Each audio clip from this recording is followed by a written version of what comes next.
කෙරෙන ආයතනයේ විස්තරයේ පිළිගන්න.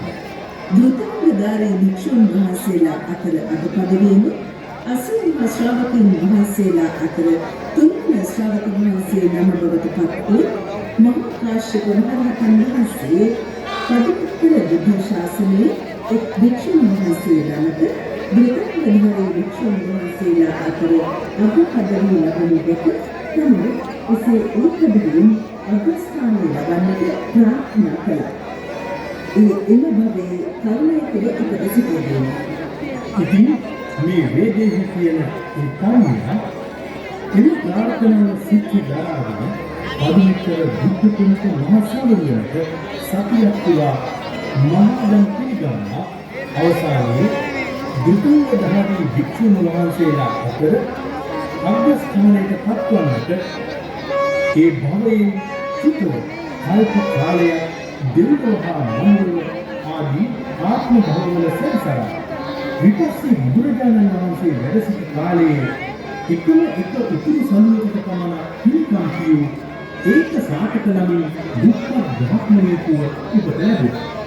දැන් අපි බලමු පින්වතුනි වෙසක් කරන්නේ අන්ත එක දරන සිටුවම මේ විස්තර කරලා සිටින්නේ කුමක්ද කියලා.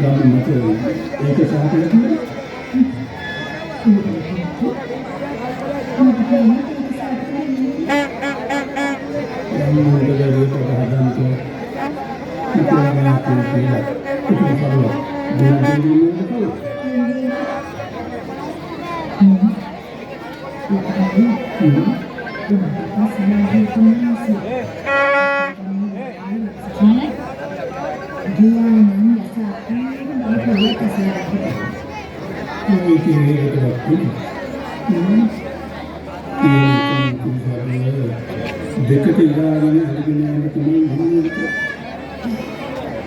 නාගවලිති මට දෙන්නස් කියන්නේ දෙන්නේ